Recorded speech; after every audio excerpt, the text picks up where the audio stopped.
దేవుని వాక్యం చదువుకున్న ప్రియులరా, దేవునికి నామను బట్టి 119వ కీర్తనల భాగంలో నుండి 73వ వచ్చిన భాగాన్ని చదువుకున్నాం.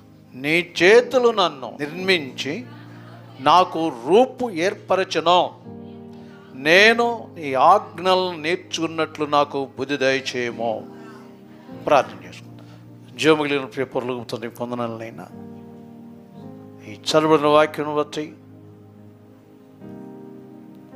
నిశ్చితానుసారంగా తిరిగి మరలా మీ మాటలు సహవాస సంఘానికి వినిపించండి, అనుగ్రహించండి. యేసుక్రీస్తును ప్రార్థిస్తున్నాము తండ్రి, ఆమేన్. నీ చేతులు నన్ను నిర్మించి నాకు రూపు ఏర్పరచను. చక్కని మాట కదా. నీ చేతులు నన్ను నిర్మించి నాకు రూపు ఏర్పరచను. చక్కని మాట. అంటే దేవుడే మానవుణ్ణి చేసిన విధానాన్ని చూపిస్తున్నాడు. మళ్ళీ ఇక్కడ యెషయా గ్రంథము 64వ అధ్యాయము 8వ వచ్చిన భాగాన్ని ఒకసారి చూడండి. యెహోవా, నీవే మాకు తండ్రివి, మేము జిగటమన్ను, నీవు మాకు కుమ్మరివాడవు, మేమందరము నీ చేతి పని అయి ఉన్నాము. నేను స్తోత్రం చెప్పండి. ప్రియ దేవుడు గమనించండి, మేము జిగటమంటిమి, నీవే మాకు కుమ్మరివి, నీ చేతులు మమ్మను నిర్మించి రూపు ఏర్పరచను. చక్కని మాట. ప్రభు స్తోత్రం కలుగునగా. Praise the lord. మనం ముందుగా చదువుకున్న వాక్య భాగంలో నీ చేతులు నన్ను నిర్మించి నాకు రూపు ఏర్పరచను అంటాడు. ఇక్కడ అంటాడు, మేము జిగటమన్నిమి, నీవే కుమ్మరివి. కుమ్మరవానికి కొండలు ఏ స్థితిలో చేయాలో ఆ స్థితిలో చేయుట తెలుసు అన్నమాట. కొన్ని పెద్ద కొండలను చేస్తాడు, కొన్ని చిన్న కొండలను చేస్తాడు, కొన్ని దాఖలను చేస్తాడు, కొన్ని మూతలను చేస్తాడు. అంటే ఆ కుమ్మరవానికి ఆ కొండల యొక్క విధి విధానాలు తెలుసు కనుక వాటి ఉపయోగం కోసం ఏర్పరచుతూ ఉంచాడనమాట. ఆయన ఇష్టం, కుమ్మరవాని యొక్క ఇష్టం అన్నమాట. దేవుడు కూడా ఏమై ఉన్నాడంట, కుమ్మరి, నీవు కుమ్మరివి, మేము మట్టివి. ప్రభు స్తోత్రం కలుగున. కనుక దేవుని వాక్య ప్రకారంగా మనం ఏమై ఉన్నామో అనే దాన్ని తెలియజేశాడు అనమాట. మేము జిగటమంటివి అని అన్నాడు. దానికి కారణం దేవుడు సృష్టి సమయంలో కూడా ప్రేమని దేవుని పిల్లారా ఖచ్చితంగా నేల మట్టితోనే మనిషిని చేశాడని బైబిల్ తెలియజేస్తుంది, వాక్యం తెలియజేస్తుంది. ఆదికాండం 2వ అధ్యాయం 7వ వచనం చూడండి.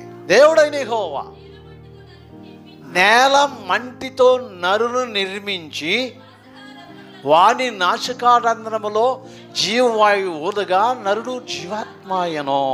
1వ అధ్యాయము 27వ వచనం చూడండి.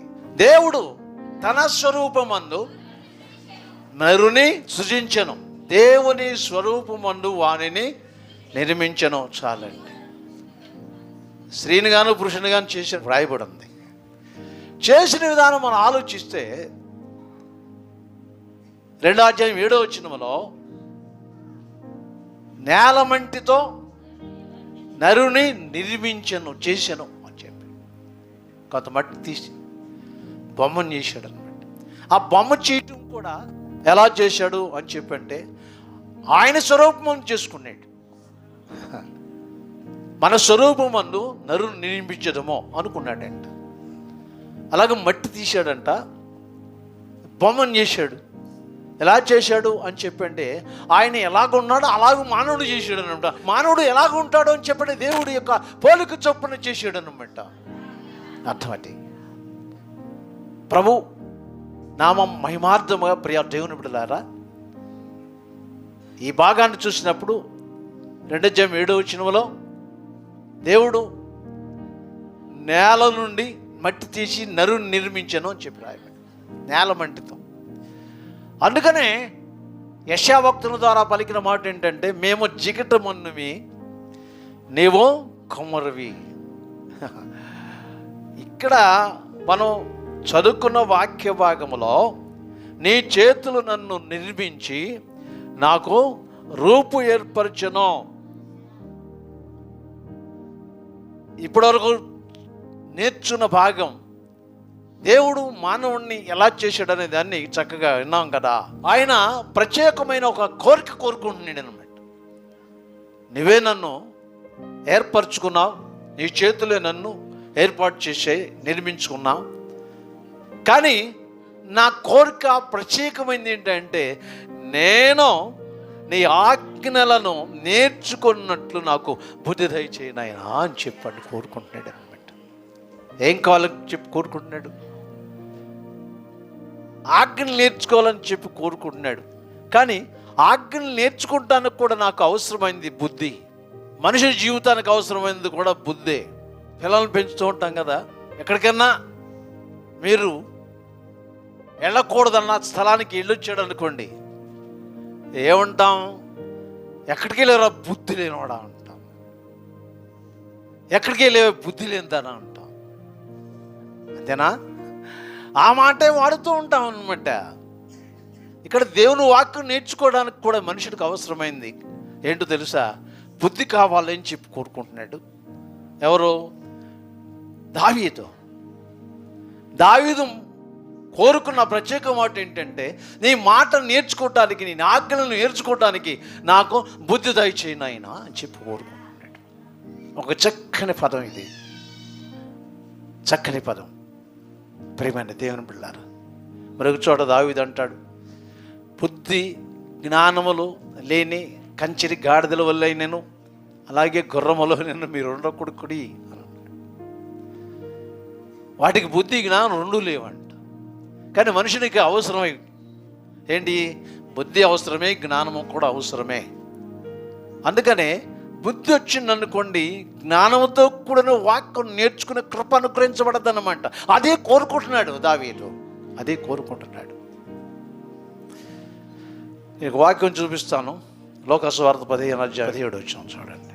అయితే బుద్ధి వచ్చినప్పుడు వాడు, నా తండ్రి ఇంట ఎంతో మందికి కూలివాళ్లకు ఆహారము సమృద్ధిగా ఉంది, నేనైతే ఆకలికి చచ్చిపోతున్నాను.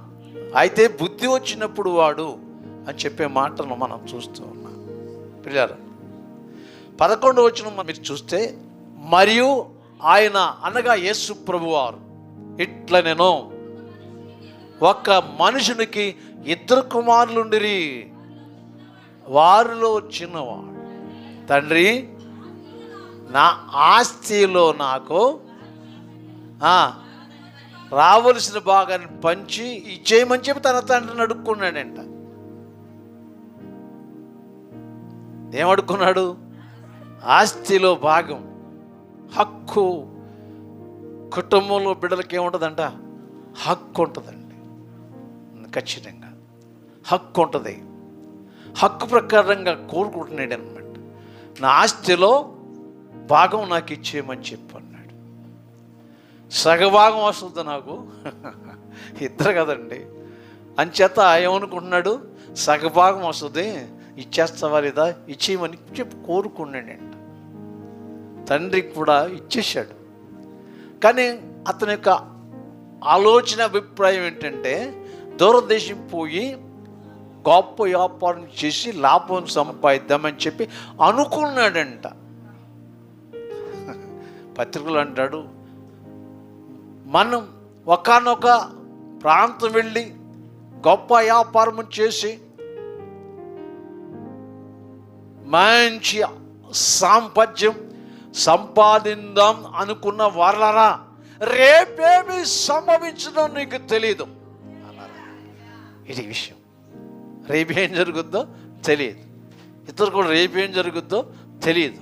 కానీ తన మనసులో ఉన్న కోరిక ఏంటంటే, తన యొక్క ఆస్తి కావాలి, చాలా దూరం పోవాలి, మంచి వ్యాపారం చేయాలి, గొప్పవాడిని అవ్వాలి. ఇది తాత్పర్యం. చాలామంది కుటుంబాల్లో ఇదే కోరుకుంటూ ఉంటారు. ఎప్పుడు మీ దగ్గర పడి ఉండాలా, ఎప్పుడు మీ దగ్గరే పడి ఉండాలా. మరి ఏంట్రా, ఏం చేస్తావురా? చూసారా, ఏం చేస్తావంటే, నన్ను ఏరిపెట్టు, నాకు వచ్చేది నాకు ఇచ్చేయి అంటారా లేదా? పాపం వాళ్ళ తల్లిదండ్రుల యొక్క ఆలోచన ఏంటంటే, ఇప్పుడు వీడి యొక్క జీవిత విధానంలో చెడు అలవాట్లు ఉన్నాయి, మనం ఒకవేళ అలాగిస్తే ఉన్నదాన్ని పాడు చేసుకుంటాడేమో అని చెప్పి ఆలోచన వాడుకుంటుంది అనమాట. ఇచ్చేస్తారు. ఇచ్చేసిన తర్వాత వీడు అన్ని అలవాటుతో అంత పోగొట్టుకుంటాడు. కానీ తండ్రి చింతిస్తూ ఉంటాడు. పాపం చూడు వాడేమైపోయాడు. ఏది అనుకున్నామో అదే జరిగిపోయింది వాడి జీవితంలో. ఏది అనుకున్నామో అదే జరిగిపోయింది వీడి జీవితంలో అని చెప్పి అనుకుంటారా లేదా? ఇలాంటి కుటుంబాలు ఎన్నో ఉన్నాయి కోక్కలలోని ఇలాంటి కుటుంబాల్లో వారుకున్న హక్కు ప్రకారంగా వాళ్ళకి రావాల్సిన దాన్ని కోరుకొని తీసుకుని పాడైపోయి ఏమి లేకుండా అయిపోయి బిక్కర్లాగా అయిపోయి జీవిస్తున్న వ్యక్తులు ఎంతమంది ఉన్నారో ఆలోచించండి. ఇతను కూడా ఆశ్చర్యకుంటున్నాడు. ఇచ్చేసాడు తండ్రి, దూర ప్రాంతం పోయాడు. దుర్యాపారం వల్ల అంత పోగొట్టుకున్నాడంటే వాక్యంలో అలాగ ఉంది. ఏమి లేనోడు అయిపోయాడు, నిస్సహాయుడు అయిపోయాడు. ఉన్నది పోయింది కదా. ఇతడు మిగిలిన ఆస్తి పరుడు కనుక, ఆస్తి కలిగిన వాడు కనుక ఏ పని చేతగాడు. వాక్య ప్రకారంగా చాలామంది ఉన్నారు, కూలివారు ఉన్నారు, అంత ఆస్తి కలిగిన కుటుంబం అది అన్నమాట. ఏం పని చేయాలి అని చెప్పండి, ఏ పని చేతగాడు. వస్త్రహీనుడు అయిపోయాడు, తిండి లేనుడు అయిపోయాడు. తర్వాత పంచేతగాని వ్యక్తిగా ఏం చేయాలనుకున్నాడంట, చూశాడంట పందుల మంద కనపడుతుందంట. నేను పోయి ఆ పందులను మేపి పందులు తినే పట్టుతో నా కడుపు నింపుకొందును అనుకున్నాడంట. అలాగా ఉంది పిల్లలు. పందులు తినే పొట్టుతో నా కడుపు నింపుకొందును అని చెప్పి అనుకున్నాడంట. అలా కూడా ప్రయత్నం చేశాడు, కుదరలా. పందొచ్చి అతన్ని నెట్టేసినప్పుడు మాత్రమే వచ్చింది ఏంటి, బుద్ధి. ఎప్పుడు వచ్చింది? పంది ఇలాగ నెట్టేసింది కదా అతన్ని, అప్పుడు వచ్చింది. అయ్యో, ఏది జ్ఞాపకం వచ్చిందంటే మొట్టమొదట తన యొక్క తండ్రి ఇల్లు జ్ఞాపకం వచ్చింది, గృహం జ్ఞాపకం వచ్చింది. ప్రభు స్తోత్రం కలుగునుగాక. ఇలాగే పాపం ఇలాగూ ఆస్తి తీసుకుని అంత అయిపోయి మిగిలిపోయి ఏకాగుండి నానా బాధలు పడుతున్నప్పుడు నువ్వే చేశావు ఎవరిని, పాపం ఎవరిని అంటాడుగా, తన వారిని అంటాడు అనమాట. నా ఇంటి దగ్గర ఉన్నప్పుడు, నా తండ్రి దగ్గర ఉన్నప్పుడు, మా అమ్మ దగ్గర ఉన్నప్పుడు ఎంత బాగుండేది అని చెప్పి అప్పుడు అనుకుంటారండి. ఇతరుగా అదే జరిగిందనమాట. ఇతరు కూడా అది మొట్టమొదట జ్ఞాపకం వచ్చిందేంటి, ఇల్లు. అయితే అతనికి బుద్ధి వచ్చినప్పుడు, ఇల్లు జ్ఞాపకం రావటానికి కారణం ఏంటంటే బుద్ధి వచ్చిందంటండి. బుద్ధి లేనప్పుడు పోయాడు. బుద్ధి వచ్చినప్పుడు తండ్రి యొక్క గృహం గుర్తొచ్చింది. అప్పుడు ఆలోచిస్తున్నాడు అనమాట, నా తండ్రి ఇంట అనేక మంది కూలి వారికి ఆహారం సమృద్ధిగా ఉంది, నేనైతే ఎక్కడ ఆకలితో చచ్చిపోవచ్చున్నాను. ఇప్పుడే లేచి నా తండ్రి దగ్గరికి పోయి, తండ్రి నేను పరలోకమునకు విరోధముగాను నీ ఎదుట పాపం చేసిందని కనుక నీ కుమారుడిని అనిపించుకొనుటకు యోగ్యుడను కాను అని చెప్పుదాము అనుకున్నాడంటండి. బుద్ధి వచ్చినప్పుడు ఏమనుకున్నాడంట, మొట్టమొదట తండ్రి అక్కడ పోయి, తండ్రి మొట్టమొదట పరలోకమునకు విరుద్ధంగాను నీ ఎదుట నేను పాపం చేశా, నీ కుమారుణ్ణి అని అనిపించుకోవటానికి ఇప్పుడు నాకు అర్హత లేదు, యోగ్యత లేదు అని చెప్పి చెప్పుకున్నాం అని చెప్పి ఏం చేసేటంట, అక్కడి నుంచి బయలుదేరాడండి పిల్లలు. ఎప్పుడు? బుద్ధి వచ్చినప్పుడు. ప్రియా దేవుని పిల్లరా, తండ్రి మాత్రం ఎవరి కోసం ఎదురు చూస్తున్నాడు? కుమారుడి కోసం చూస్తున్నారు అన్నమాట. ఈ దినాల్లో కూడా ఇలాగూ దూరం అయినటువంటి బిడ్డలు రావాలని చెప్పి తల్లిదండ్రులు ఎంతమంది కోరుకుంటూ ఉంటారు. కానీ వాళ్ళకు ప్రెస్టేజ్ అండి కదా, ప్రెస్టేజీ. కొంతమంది మధ్యవర్తులు అంటూ ఉంటారు, అరే మీ అమ్మ మీ నాన్న పాపం ఎంత ఎదురు చూస్తున్నారు అలా చచ్చ. అక్కడ నుంచి బయటకు వచ్చేసి నీ కాలు మళ్ళీ అక్కడ పెట్టమంటావా? దీన్ని ఏమంటారు? ప్రెస్టేజ్ అంటారు. బాధలు ఉన్నాయి, ఇరుక్కులు ఉన్నాయి, ఇబ్బందులు ఉన్నాయి, బ్రతికే స్థితి లేదు, అయినా ఇలాగ ప్రెస్టేజ్ అండి. కానీ పాపం ఇతనికి ప్రెస్టేజ్ లేదు. బుద్ధి వచ్చిన తర్వాత అంటున్నాడు, తండ్రి దగ్గరికి పోతా, నా తండ్రి దగ్గరికి వెళ్ళిపోతా. ఇది చేయండి. ఇడిపోయి బ్రతికేవాళ్ళు, బాధపడుతున్నవాళ్ళు తల్లిదండ్రుల దగ్గరికి పోండి, శుభ్రంగా ఉంటారు. కలిసి ఉండండి, బ్రతికు శుభ్రంగా ఉంటారండి. ఏమనుకుంటున్నారు? కలిసి ఉంటే సుఖం, కలిసి ఉంటే ఆనందం, కలిసి ఉంటే అన్నీ ఉంటాయి. ఎందుకు అని చెప్పంటే తల్లిదండ్రులు అలాగే చూస్తూ ఉంటారు, సమకూరుస్తూ ఉంటారు అన్నమాట, సమకూరుస్తూ ఉంటారు. ప్రియ దేవుని పిల్లరా, ఈరోజు దేవుని వాక్యం నీతో మాట్లాడుతున్న ప్రత్యేక మాట. ఇక్కడ మనం చూస్తున్నప్పుడు పోయిన ఈ కుమారుడు బుద్ధి కలిగినప్పుడు, బుద్ధి వచ్చినప్పుడు తండ్రి ఇంటిని జ్ఞాపకం చేసుకొని వెళ్ళిపోవాలని నిర్ణయించుకొని వెళ్ళిపోయాడు అన్నమాట. వెళ్ళిపోయినప్పుడు ఎదురు చూస్తున్న తండ్రి తన కుమారుడిని దూరంగా చూశాడంట. చాలా దూరంగా చూసి కనిపెట్టేశాడు. ఎవరిని? కుమారుణ్ణి. పరిగెత్తుకుని పోయి మెడ మీద పడి ముద్దు పెట్టుకుని బా తీసుకుపోయాడు. ఎక్కడికి తీసుకుపోయాడు? ఇంటి దగ్గర తీసుకుపోయాడు, ఇంట్లో తీసుకుపోయాడు.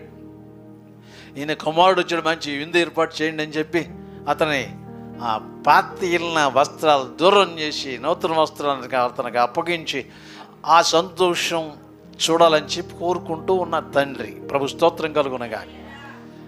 దూరపరచబడలా ఆ కుమారుడు, ఏది కోరుకున్నాడో అది పొందగలిగాడు. ప్రభు స్తోత్రం కలుగునగాక. హల్లెలూయా. ప్రియ దేవుని బిడ్డలారా, ఈరోజు దేవునికి వాక్యం వింటున్నాం. దావీదు చక్కని మాట ఉదహరిస్తూ ఉన్నాడు. నీ ఆజ్ఞలను నీ దగ్గర నేను నేర్చుకున్నట్లు నాకు బుద్ధి దయచేయనైనా అని చెప్పి కోరుకుంటున్నాడు. ప్రతి మనుషునికి అవసరమైంది వాక్యమే. వాక్యం బ్రతికిస్తుంది, జ్ఞానాన్ని ఇస్తుంది. మరొక చోట అంటాడు, నీ వాక్యం నన్ను బ్రతికించను, నా బాధలో ఇదే నాకు నెమ్మది కలిగించను. దేవుని స్తోత్రం కలుగునుగాక.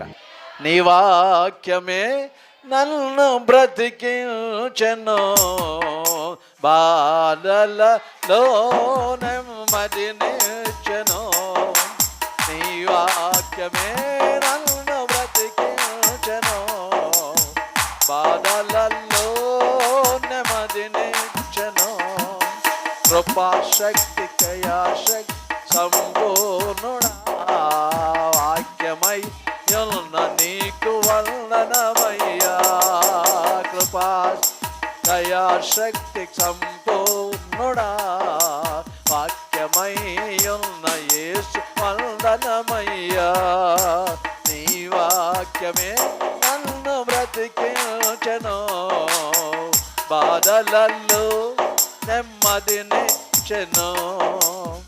ఆమేన్. దేవుని సన్నిధిలో వచ్చిన తర్వాత నీకు నెమ్మది ఏ విధంగా వస్తుంది అని చెప్పంటే, వాక్యం ఉంటున్నప్పుడు ఆ నెమ్మది నీకు అనుగ్రహించబడుతూ ఉంటుంది. ఏది కోల్పోయి జీవిస్తున్నావో ఆ మాట నీకొచ్చి మాట్లాడుచున్నప్పుడు నెమ్మది కలుగుద్ది, ఆనందం కలుగుద్ది. పర్లేదు, నా దేవుడు ఈరోజు నాతో మాట్లాడి ఉన్నారని చెప్పి అనుకుంటావు. జీవితంలో శక్తి కలుగుద్ది, ఆత్మలో శక్తి కలుగుద్ది, అలాగే నడవడిలో శక్తి కలుగుద్ది. ఏం పర్లేదు, నా దేవుడు నాకు ఉన్నాడు, ఈరోజు నాతో మాట్లాడాడు కనుక నేను బాధపడ అవసరం లేదని చెప్పి అనిపిస్తుంది అన్నమాట. ఈ శ్వాస జీవితానికి ఎన్న ప్రతి మనుషునికి అంత శక్తినిస్తుంది అన్నమాట దేవుని వాక్యం. అందుకని దావీదు దాన్ని కోరుకుంటున్నాడు. నీ చేతులు నన్ను నిర్మించి నాకు రూపు ఏర్పరచను అంచేత నేను నీ ఆజ్ఞలను నేర్చుకున్నట్లునైనా నాకు బుద్ధి దయచేయనైనా, నాకు బుద్ధి దయచేయనైనా. అని చక్కని మాట. ప్రభు స్తోత్రం కలుగునగాక. Praise the lord. తండ్రి ఏం చేశాడు తెలుసా? మెడ మీద పడి ముద్దు పెట్టుకుని ఇంటికి తీసుకుపోయాడు. అంత ప్రభు స్తోత్రం కలుగునగా. తనేమనుకున్నాడు, కూలి వారిలో ఒక్కడుగా చేర్చుకోమన్నాడు.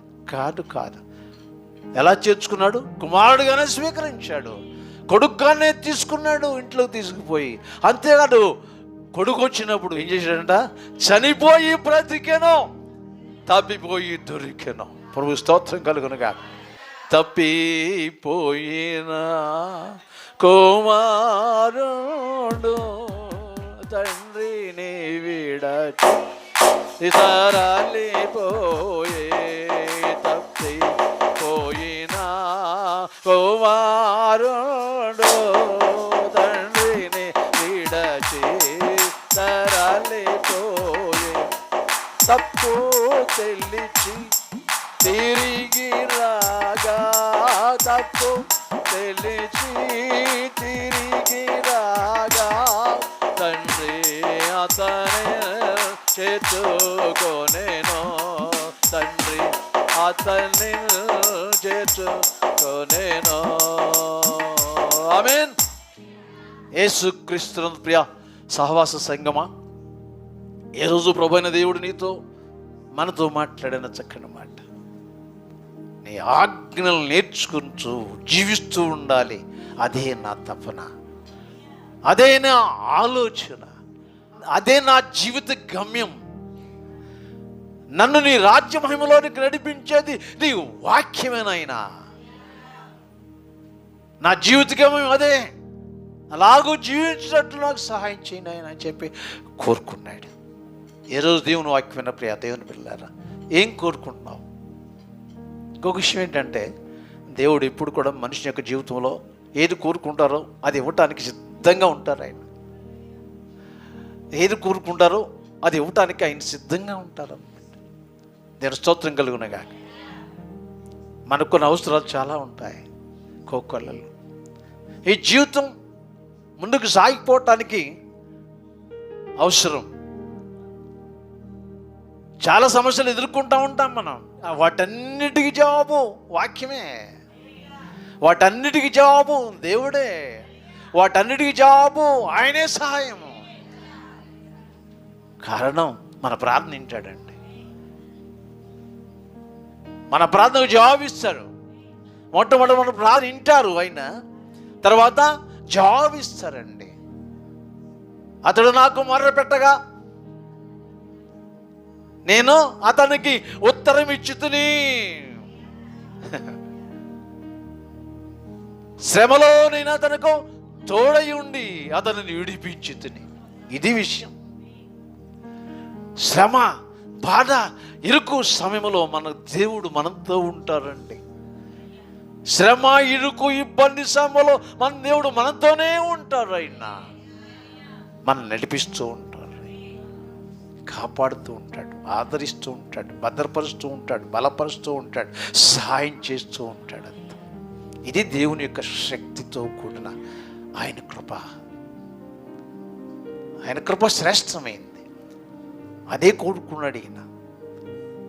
నీ ఆజ్ఞ కావాలి నాకు, నీ ఆజ్ఞే నాకు కావాలి. అదే నన్ను బ్రతికిస్తుంది, అదే నేను నేర్చుకోవాలి.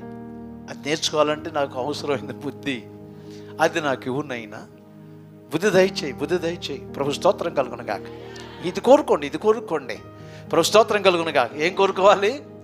వాక్యం నేర్చుకోవటానికి, నీతో జీవించడానికి, నీతో నడవటానికి మంచి బుద్ధి దయచేయి నైనా అని ప్రార్థన చేసుకుంటా.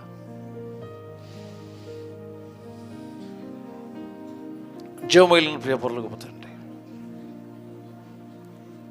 ఈరోజు కొద్ది నిమిషాలు మీ చిత్తానుసారంగా మీరు మాతో మాట్లాడినమాట, నీ చేతులు నన్ను నిర్మించి నాకు రూపు ఏర్పరచును, నేను నీ ఆజ్ఞలు నేర్చుకున్నట్లు నాకు బుద్ధి దయచేయను ఆయన అని నీ వాక్యం మాతో ఈరోజు మాట్లాడింది. అలాగే నీ బిడ్డలందరూ కూడా నే చూసి జీవిస్తూ ఉన్నట్లు, నీకు వాక్యానుసారంగా నడుచున్నట్లు బిడ్డల అవసరాలు తీర్చండి, సహాయం చేయండి. మా బ్రతుకు జీవితంలో మరొక సంవత్సరం పొడిగించి ఉన్నారు కదా, ఈ సంవత్సరం చివరి రోజు వరకు కూడా అవసరమైంది నీ సహాయం. అవసరమైంది నీ కృప, అవసరమైంది నీ బలం, అవసరమైంది నీ కాపుదల. ఇలాగ మమ్మల్ని దాస్తూ, కాపాడుతూ, బ్రతికిస్తూ ఉండండి, నడిపిస్తూ ఉండండి, సహాయం చేస్తూ ఉండండి. యేసుక్రీస్తును ప్రార్థించి వేడుకొనుచున్నాము తండ్రి. ప్రభువైన యేసుక్రీస్తు పాత్రుడైన దేవుని ప్రేమ, పరిశుద్ధాత్మ దేవుని సాహసాన్ని మనకును ప్రభువును ప్రేమించబడలకు సదా తోడే ఉండి నడిపించును గాక. యేసు రక్తమే జయం, శిలువ రక్తమే జయం, సునామనికే జయం కలుగును గాక. ఆమేన్.